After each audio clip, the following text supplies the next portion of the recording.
Hello student, welcome to my YouTube channel based of education Mantra. Student, हम class 9 के महत्वपूर्ण प्रश्नों की सीरीज कर रहे हैं जो आपके एनुअल एग्जाम में आने की संभावना सबसे ज़्यादा है। ये मोस्ट इम्पोर्टेंट की सीरीज है। अब तक हमने क्या है, ज्योग्राफी के चैप्टर फर्स्ट, चैप्टर सेकेंड एवं पॉलिटिकल साइंस के चैप्टर फर्स्ट और चैप्टर सेकेंड और साथ ही साथ हिस्ट्री के चैप्टर फर्स्ट की वीडियो को हम अपलोड कर चुके हैं।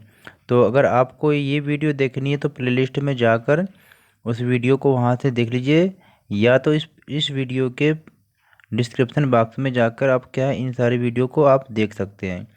तो आज की वीडियो में हम इकोनॉमिक्स के चैप्टर फर्स्ट पालमपुर गांव की कहानी से संबंधित महत्वपूर्ण प्रश्नों को करने वाले हैं, जो एग्जाम के दृष्टिकोण से बहुत ही महत्वपूर्ण है। क्योंकि हर एग्जाम में देखा जाता है कि पालमपुर गांव की कहानी से इस चैप्टर से संबंधित प्रश्न एग्जाम में आते हैं, या तो 1 नंबर के प्रश्न आए या 3 नंबर के। तो चलिए हम शुरू करते हैं आज के प्रश्नों को। प्लीज़ अगर आप हमारे चैनल पर नए हैं तो हमारे चैनल को सब्सक्राइब जरूर करें और इस वीडियो को अपने दोस्तों के साथ लाइक और शेयर जरूर करें। और साथ ही साथ इस वीडियो को पूरा अंत तक देखिएगा, जिससे इस चैप्टर में आने वाले जो महत्वपूर्ण प्रश्न है उसको आप सही तरीके से समझ सकें और एग्जाम में जब भी क्वेश्चन इस चैप्टर से संबंधित आए तो आप उसे कर सकें। तो चलिए हम शुरू करते हैं इस वीडियो को। हेलो स्टूडेंट, ये चैप्टर जो है एग्जाम की दृष्टिकोण से बहुत ही महत्वपूर्ण है, क्योंकि इस चैप्टर से क्या है, 1 नंबर के क्वेश्चन भी बनते हैं और 3 नंबर के क्वेश्चन भी कुछ ज़्यादा ही बनते हैं। तो इस चैप्टर को क्या है, आप सही तरीके से तैयारी करिएगा। एक या 2 बार इस वीडियो को जरूर देख लीजिए, जिससे क्या है, इसमें जो आने वाले जो क्वेश्चन है आप उसको सही तरीके से कर सकें। तो चलिए हम शुरू करते हैं इस वीडियो को। तो क्लास 9 सोशल साइंस के इकोनॉमिक्स का ये चैप्टर फर्स्ट है, पालमपुर गांव की कहानी। तो हम अब करने वाले हैं अति लघुत्तरी जो प्रश्न है, जो 1 अंक वाले जो प्रश्न होते हैं। तो चलिए हम देखते हैं कि कौन से जो प्रश्न हैं जो 1 अंक वाले हैं, जो एग्जाम की दृष्टिकोण से बहुत ही महत्वपूर्ण होते हैं। तो सबसे पहले ये क्वेश्चन आपका बनता है कि पालमपुर गांव के लोगों की मुख्य आर्थिक क्रिया या मुख्य व्यवसाय क्या है। यानी कि जो पालमपुर एक गांव है, तो आप जानते हैं कि गांव में क्या है, मुख्य व्यवसाय क्या होता है, कृषि। कृषि यानी खेती। तो पालमपुर गांव के लोगों का जो मुख्य व्यवसाय था वो कृषि था। तो इसे आप नोट करें। सेकेंड क्वेश्चन है कि बहुविध फसल प्रणाली किसे कहते हैं। यानी कि बहुविध फसल प्रणाली का अर्थ क्या होता है। तो आप सभी जानते हैं कि नाम से ही स्पष्ट हो रहा है, बहुविध फसल प्रणाली मतलब कि एक एक साल में या एक वर्ष में किसी भूमि पर क्या है, एक से अधिक बार फसल उगाने की विधि को बहुविध फसल प्रणाली कहते हैं। यानी कि एक साल के अंदर क्या है, किसी भूमि पर क्या है, एक से अधिक बार फसल उगाने की जो विधि को हम क्या कहते हैं, बहुविध फसल प्रणाली कहते हैं। तो इस बात का भी आप ध्यान रखें कि बहुविध फसल प्रणाली क्या होता है, क्योंकि ये एग्जाम की दृष्टिकोण से बहुत ही महत्वपूर्ण प्रश्न है। तीसरा क्वेश्चन हमारा बनता है, जो एग्जाम की दृष्टिकोण से भी बहुत महत्वपूर्ण है, कि पालमपुर गांव में परिवारों की कुल संख्या कितनी है। तो हमने इस चैप्टर को पढ़ा था, तो इसमें हमने देखा था कि पालमपुर गांव में क्या है, 450 परिवार हैं। तो इस चैप्टर में हमने पढ़ा था कि पालमपुर गांव में क्या है, 450 परिवार हैं, और जिसमें से क्या है, 150 परिवारों के जो पास क्या है, खेती के लिए भूमि नहीं है। यानी कि जिन्हें हम क्या कह सकते हैं, भूमिहीन मजदूर। और जब जिसके पास क्या ज़मीन ही नहीं रहेगी, तो वो दूसरों की ज़मीनों पर क्या है, खेती करेंगे। अक्सर यही होता है कि जिसके पास ज़मीन होती है वो खेती करना नहीं चाहता है, और जिसके पास ज़मीन नहीं रहती है वो खेती करना चाहता है। चलते हैं अगले क्वेश्चन की तरफ। अगला क्वेश्चन हमारा है कि पालमपुर गांव में कुल कितने भूमिहीन परिवार हैं। तो अभी हमने देखा था कि पालमपुर जो गांव में क्या है, टोटल परिवार कितने हैं, 450 परिवार हैं। लेकिन जो 150 जो परिवार है, ये क्या है, भूमिहीन है। मतलब भूमिहीन का मतलब होता है भूमि का ना होना। मतलब कि 150 परिवारों के पास खुद की ज़मीन नहीं है। जब खुद की ज़मीन नहीं है उनके पास, तो वो क्या करेंगे, दूसरों की ज़मीनों पर काम करेंगे। चलते हैं अगले क्वेश्चन की तरफ। तो क्वेश्चन नंबर 5 हमारा है कि पालमपुर के कितने प्रतिशत लोग क्या है, कृषि एवं कितने लोग क्या है, गैर कृषि कार्य में लगे हुए हैं। मतलब कि पालमपुर गांव में आपको ये बताना है कि कितने प्रतिशत लोग ऐसे हैं जो कृषि के कार्यों में लगे हुए हैं, यानी कि खेती कार्यों में लगे हुए हैं, और कितने ऐसे लोग हैं जो क्या है, गैर कृषि कार्यों में लगे हुए हैं। तो सबसे पहले ये जो आपका जो चैप्टर है, इस चैप्टर में केवल 2 क्रियाएं ही आपको देखना है, कृषि क्रियाएं और गैर कृषि क्रियाएं। इन दोनों को अगर समझ लिए सही तरीके से आप, तो पूरा चैप्टर को आप समझ लें। जैसे अगर आपसे पूछा जाए कि कृषि क्रियाएं क्या होती हैं, तो कृषि क्रियाएं का मतलब होता है कृषि, मतलब खेती करने में जो जो कार्य किया जाता है, जो जो क्रियाएं होती है, वही क्या है, कृषि क्रियाएं। जैसे क्या है, जमीन की जुताई, निराई गुड़ाई, बुआई, कटाई, सिंचाई, ये सब सभी क्या है, कृषि क्रियाएं हैं। अगर आप भी कभी किसी गांव में गए होंगे या गांव से बिलोंग करते होंगे, तो आपको पता होगा कि खेतों में क्या क्या होता है, खेतों को कैसे जोतते हैं। पहले क्या बैलों के द्वारा जुताई होती थी, अब ट्रैक्टर के द्वारा। और कुछ लोग ऐसे भी हैं जो गांव में क्या खेती के अलावा खेती के अतिरिक्त जो कार्य करते हैं। जैसे कोई क्या है, दुकान खोल लिया, कुछ लोग क्या है, परिवहन या कोई गाड़ी खरीद लिए, कुछ लोग क्या है, छोटे मोटे उद्योग को कर लिए। तो ये क्या है, इनको हम गैर कृषि क्रिया में काउंट करते हैं, यानी कि कृषि के अलावा जो कार्य करते हैं उन्हें हम गैर कृषि क्रिया कहते हैं। हो सकता है कि आपसे 3 नंबर के क्वेश्चन में आपसे ये पूछ लिया जाए कि कृषि क्रिया और गैर कृषि क्रिया में अंतर स्पष्ट कीजिए, या उदाहरण पूछ ले, तो ये आपको क्या पता होना चाहिए। चलिए हम देखते हैं। तो आपका क्वेश्चन था कि पालापुर के कितने प्रतिशत लोग क्या है, कृषि एवं कितने लोग क्या है, गैर कृषि कार्य पर निर्भर हैं। तो इसका जो राइट आंसर है कि पालापुर गांव में क्या है, 75% जो लोग हैं ये कृषि कार्य पर निर्भर हैं। जो इसके अलावा बचते हैं 25% लोग क्या है, ये गैर कृषि कार्य में लगे हुए हैं। तो गैर कृषि कार्य होता क्या है, जैसे डेयरी हो गया, दूध की डेयरी, दुकान खोल लिया, लघु उद्योग मतलब छोटे मोटे उद्योग, अब परिवहन। तो ये आपको बताना चाहिए कि गैर कृषि कार्य होता क्या है, यानी कि कृषि के अलावा जो कार्य होता है वो गैर कृषि कार्य होता है। क्वेश्चन नंबर 6 में देखते हैं कि पानापुर में सिंचाई का मुख्य साधन क्या है, यानी कि जो पानापुर में जो है सिंचाई की व्यवस्था के लिए लोग किसका उपयोग करते थे, तो ये नलकूप है। नलकूप का मतलब होता है ट्यूबवेल। आप गांव में अगर गांव से बिलोंग करते होंगे तो आपको पता होगा ट्यूबवेल का मतलब होता है नलकूप। चलते हैं अगले क्वेश्चन की तरफ। अगला क्वेश्चन हमारा है क्वेश्चन नंबर 7। इस चैप्टर में जितने भी क्वेश्चन हमने इंक्लूड किया है सारे क्या है, एग्जाम के दृष्टिकोण से महत्वपूर्ण है। तो इस वीडियो को पूरा अंत तक देखिएगा। आप प्लीज़ इस वीडियो को लाइक और शेयर जरूर करें, क्योंकि आप जितने लाइक करते हैं तो हम हर चैप्टर की जो वीडियो बहुत जल्दी जल्दी लेकर आते हैं। क्वेश्चन नंबर 7 हमारा है कि पालमपुर गांव की जो मुख्य फसल कौन कौन सी है, यानी कि पालमपुर गांव के लोगों के द्वारा जो, या इस गांव में कौन कौन सी ऐसी फसल है जो उगाया जाता है। तो हमने देखा कि ज्वार बाजरा, गेहूँ, आलू इत्यादि। मतलब कि पालमपुर गांव की जो मुख्य फसल है ये ज्वार बाजरा गेहूँ आलू इत्यादि है। अब अब जो क्वेश्चन आपसे जो पूछा जा रहा है ये एग्जाम के दृष्टिकोण से बहुत ही महत्वपूर्ण है, यानी कि अस्थाई पूंजी के उदाहरण आपको देना है। तो अस्थाई पूंजी का मतलब होता है, उदाहरण जैसे ले लीजिए आप, क्या है, औजार है, मशीन, मकान, ट्रैक्टर इत्यादि। तो ये आपको पता होना चाहिए कि अस्थाई पूंजी होता क्या है। तो चलिए सबसे पहले हम देखते हैं कि अस्थाई पूंजी होता क्या है। अस्थाई पूंजी जैसे क्या है, ऐसे संसाधन होते हैं जिनका क्या है, हम लंबे समय तक क्या है प्रयोग किया जा सकता है।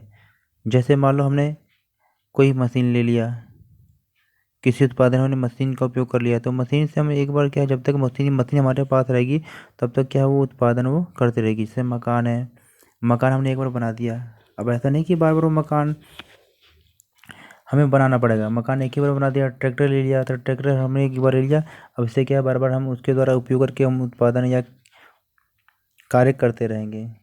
जैसे जूस वाली है, कोई व्यक्ति अगर जूस की मशीन ले रखा है तो मशीन उसे बार बार खरीदने की ज़रूरत नहीं पड़ेगी। उस मशीन से क्या है वो अपना रोजगार हमेशा लंबे टाइम तक वो कर सकता है।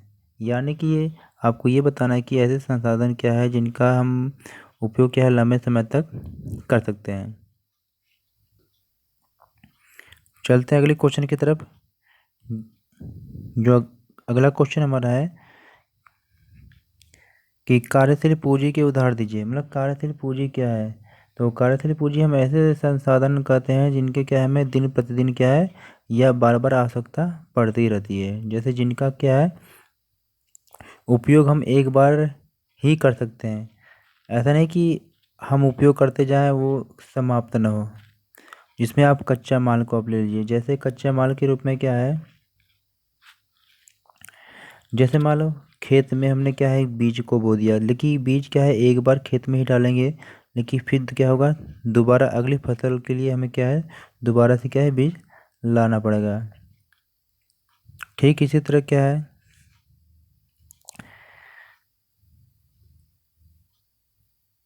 तो ठीक इसी प्रकार अगर हमें क्या है गन्ने से चीनी बनाते हैं, तो चीनी बनाने के लिए हमें कच्चे माल के रूप में गन्ना का यूज करना पड़ेगा। लेकिन एक बार हम गन्ने का यूज करने के बाद क्या है, फिर वो गन्ना समाप्त हो जाएगा।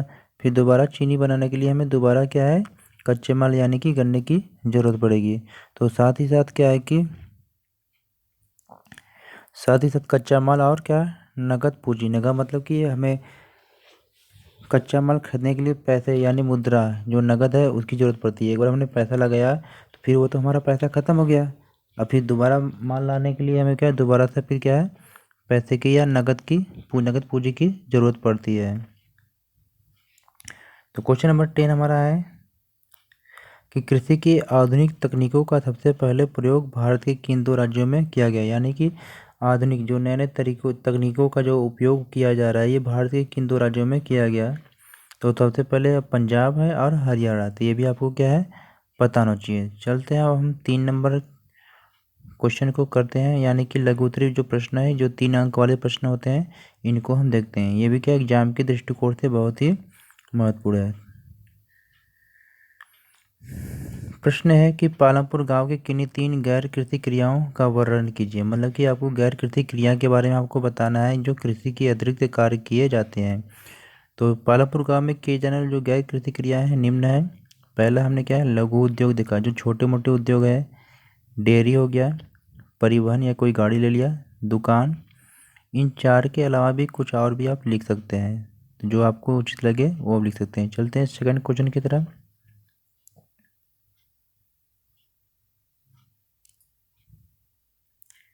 सेकंड क्वेश्चन हमारा है कि अस्थायी पूंजी और क्रियाशील पूंजी में अंतर स्पष्ट करना। यानी कि अस्थायी पूंजी किसे कहते हैं और क्रियाशील पूंजी किसे कहते हैं, इन दोनों में क्या अंतर स्पष्ट करना है। तो चलिए हम देखते हैं क्या है अस्थायी पूंजी क्या है क्रियाशील पूंजी। तो अस्थायी पूंजी क्या है ऐसे संसाधन क्या है जिनका क्या लंबे समय तक क्या है प्रयोग किया जा सकता है, उसे हम अस्थायी पूंजी कहते हैं। मतलब कि एक बार हमने ले लिया तो वो क्या है जब तक रहेगी तब तक क्या है वो उससे हम क्या उत्पादन कार्य करते रहेंगे। जैसे मकान है, मशीन है, ट्रैक्टर है, औजार है। कार्यशील पूंजी ऐसे संसाधन क्या है जिनका उपयोग हम एक बार ही कर सकते हैं। मतलब कि उत्पादन क्रिया के दौरान क्या यह समाप्त हो जाते हैं। मतलब कि हम कार्यशील पूंजी के द्वारा अगर हम उत्पादन करते हैं तो इसके उपयोग के द्वारा फिर क्या ये दोबारा ये समाप्त हो जाते हैं। फिर दोबारा उत्पादन करने के लिए हमें क्या कार्यशील पूंजी की दोबारा ज़रूरत पड़ती है, जिसमें हम देख रहे हैं कि कच्चा माल आ गया और नकद मुद्रा। कच्चा माल के रूप में जैसे हमें चीनी बनाना है तो उसमें क्या है कच्चे माल के रूप में हमें गन्ने का यूज करना है। तो जिस गन्ने का हमने यूज किया वो तो फिर समाप्त हो गया, फिर दोबारा चीनी अगर बनाना है तो दोबारा हमें गया गन्ने की ज़रूरत पड़ेगी। थर्ड क्वेश्चन हमारा है कि पालमपुर में क्या है बिजली प्रसार ने किस प्रकार किसानों की मदद की। मतलब कि पालमपुर गांव में अगर बिजली की व्यवस्था हो गई तो इससे क्या किसानों को क्या क्या लाभ हुआ है। तो चलिए देखते हैं।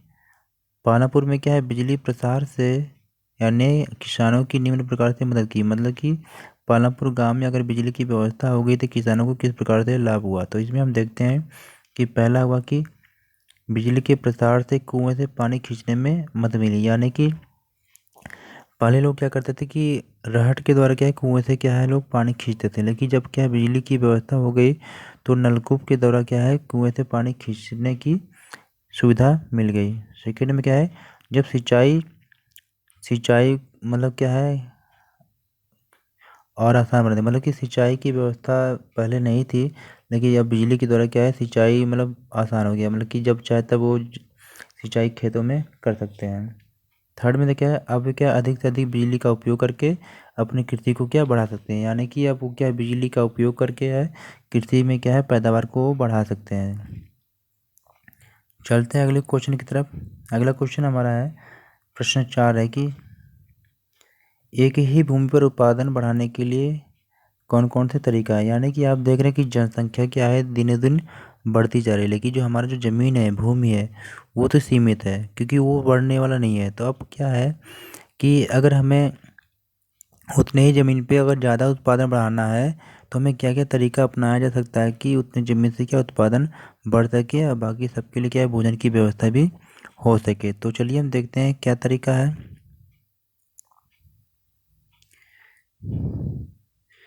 तो एक ही भूमि का उत्पादन बढ़ाने के लिए निम्न तरीके हैं। पहले क्या, बहुविध फसल प्रणाली अपनाकर, यानी कि एक वर्ष में किसी भूमि पर एक से ज़्यादा फसल क्या है पैदा करना। यानी कि एक ज़मीन पर क्या है, जब तक एक फसल कटने का समय आए तब तक क्या हमें क्या है दूसरी फसल को उस पर क्या है उगा देना चाहिए। तो इस प्रकार क्या बहुविध फसल का हमें प्रणाली को अपनाना चाहिए कि एक वर्ष में क्या है एक भूमि पे क्या है एक से अधिक को फसल उगाया जाए। दूसरा क्या है, आधुनिक कृषि विधियों का उपयोग किया जाए। जो नए नए तकनीक हैं इनका उपयोग हमें कृषि में करना चाहिए। तीसरा क्या है, अच्छे किस्म के जो HYV बीज होते हैं इनका उपयोग किया जाना चाहिए। जो अच्छे किस्म के जो बीज होते हैं इनका उपयोग किया जाए। और क्या है चौथा पॉइंट, कि उचित समय पर क्या है उर्वरक और सिंचाई की व्यवस्था, रासायनिक खाद की एवं कीटनाशक का उपयोग करना चाहिए। मतलब समय समय पर हमें क्या है इनका यूज करने से एक ही भूमि पे क्या है कि ज़्यादा उत्पादन होती है। पांचवा क्वेश्चन हमारा है कि पानापुर में खेतिहर श्रमिकों की मजदूरी न्यूनतम मजदूरी से भी कम क्यों है। मतलब कि पानापुर गांव में क्या है जो खेतों में मजदूरी करने वाले जो है श्रमिक हैं इनकी मजदूरी क्या है न्यूनतम मजदूरी से भी कम क्यों है। इसका कारण क्या है कि भूमिहीन श्रमिकों की संख्या अधिक है, यानी कि जिनके पास ज़मीन नहीं है उनकी संख्या ज़्यादा है। दूसरा क्या है, श्रमिकों में बहुत अधिक स्पर्धा है, मतलब कंपटीशन ज़्यादा है। तीसरा क्या है कि जो कम मजदूरी लेता है काम उसी को अधिक मिलता है, यानी कि ज़्यादा काम मिलने के लालच में लोग मजदूरी क्या है कम लेते हैं, जिससे क्या है जो मजदूरी कम लेता है उसको अधिकतर क्या है काम ज़्यादा मिलता रहता है। चलते हैं सेकेंड क्वेश्चन की तरफ।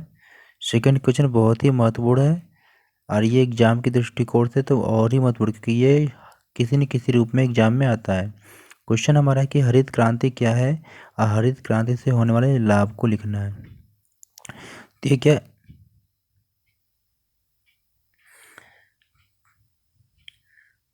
तो ये क्या कि 1960 के दशक में अच्छे किस्म के बीजों, रासायनिक खादों, कीटनाशकों, मशीनों तथा सिंचाई के प्रयोग से कृषि उत्पादन में होने वाली वृद्धि को क्या है हरित क्रांति कहते हैं। तो ये आपको इनकी परिभाषा, हरित क्रांति की परिभाषा याद होनी चाहिए, ये एग्जाम में ज़रूर पूछता है। और फिर हरित क्रांति से लाभ के बारे में तो ये पूछता है कि हरित क्रांति के लाभ क्या है। तो पहला है कि भारत क्या है खाद्यान्न में आत्मनिर्भर हो गया है, क्योंकि उत्पादन बढ़ा हरित क्रांति से। हरित क्रांति से क्या है कि किसानों की जो आय में वृद्धि हुई है, और साथ ही साथ जब किसी किसान की आय में वृद्धि होगी तो उनका जो जीवन स्तर भी बढ़ेगा या ऊंचा होगा। अनाज के उत्पादन में भी क्या अधिक वृद्धि हुई है। अब हम करने वाले हैं 5 अंक के प्रश्न। एग्जाम में जो आपको सही स्कोर या ज़्यादा नंबर जो दिलाने वाले होते हैं ये 5 अंक वाले प्रश्न ही होते हैं।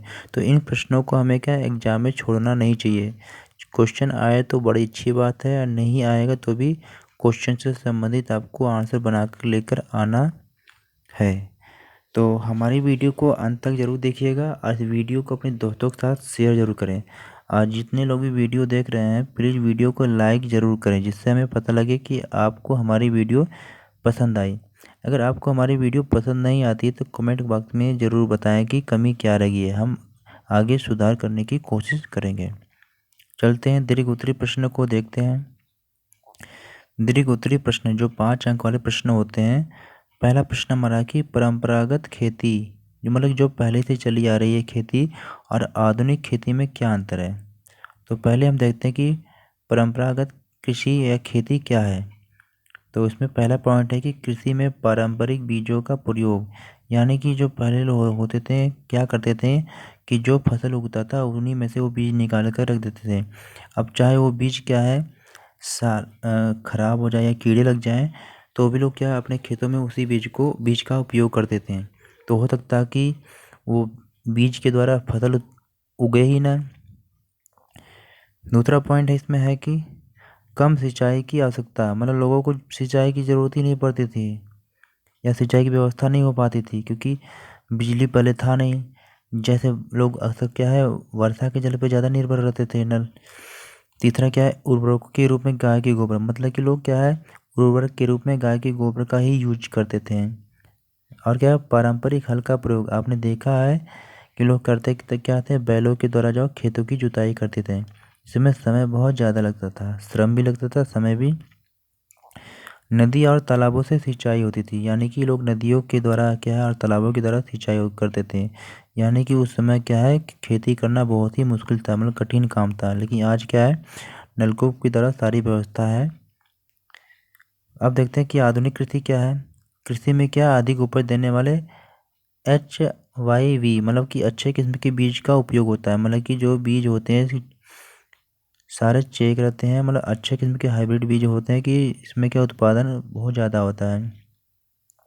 और अधिक सिंचाई की आवश्यकता, मतलब कि इसमें क्या सिंचाई की व्यवस्था भी सारी अच्छी होती है।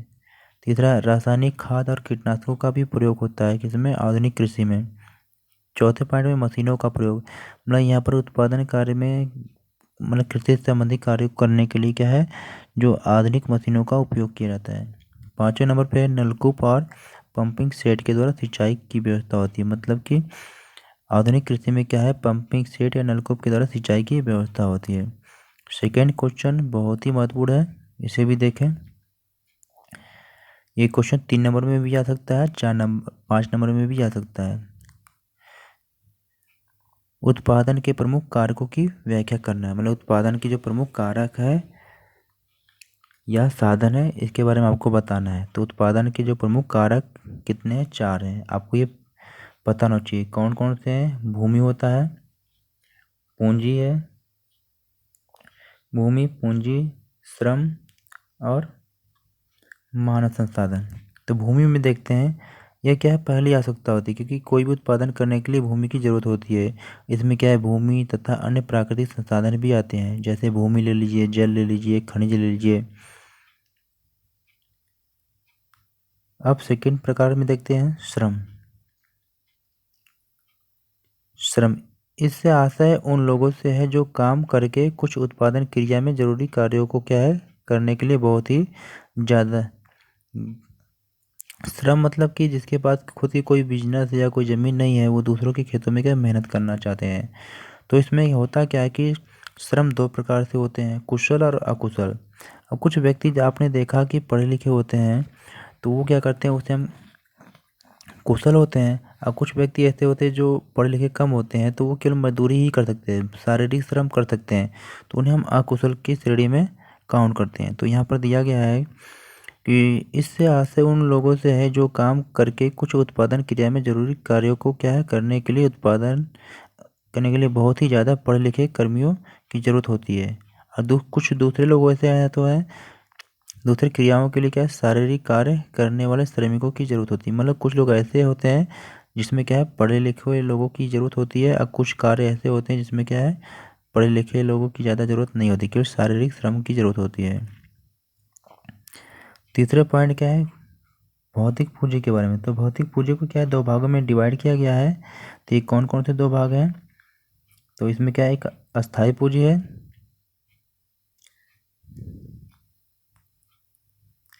अस्थाई पूंजी है जो औजारों, मशीनों और भवनों का क्या है उत्पादन में कई वर्षों तक क्या उपयोग होता है, इन्हें अस्थाई पूंजी कहते हैं। कार्यशील पूंजी में हमने देखा कि कच्चा माल हो गया, नकद पैसों को कार्यशील पूंजी कहते हैं।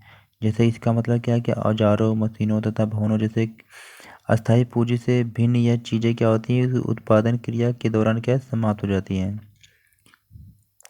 चौथा क्या है, मानव पूंजी। अब मानव पूंजी क्या है, ये स्वयं उपभोग के लिए तथा बाजार में क्या है बिक्री हेतु उत्पादन करने के लिए क्या है, भूमि, श्रम और भौतिक पूंजी को एक साथ करने योग्य बनाने के लिए क्या है, ज्ञान और उद्यम की आवश्यकता पड़ेगी। आजकल क्या है, इसे मानव पूंजी कहा जाता है, यानी कि जो मानव संसाधन है या मानव पूंजी कह लीजिए, ये क्या है बाकी जो है बाकी कारकों का यूज क्या है मनुष्य के द्वारा ही किया जाता है। यानी कि मशीन को चलाने के लिए मनुष्य की ज़रूरत पड़ती है, भूमि पे उपयोग करने के लिए मनुष्य की ही ज़रूरत पड़ती है। तो ये जो चौथा जो कारक है ये बहुत ही महत्वपूर्ण है। तो आई होप हमने देखा कि इस वीडियो को हमने बहुत ईजीली तरीके से कंप्लीट कर लिया। तो प्लीज़ हमारे चैनल पे अगर आप नए हैं तो हमारे चैनल को सब्सक्राइब करिए, और इस वीडियो को अपने दोस्तों के साथ शेयर ज़रूर करें, और इस वीडियो को ज़्यादा से ज़्यादा लाइक करें, और कमेंट बॉक्स में आपको आप बताएं कि हमें ये वीडियो कैसी लगी। Okay, take care, good bye. फिर मिलते हैं एक नई वीडियो के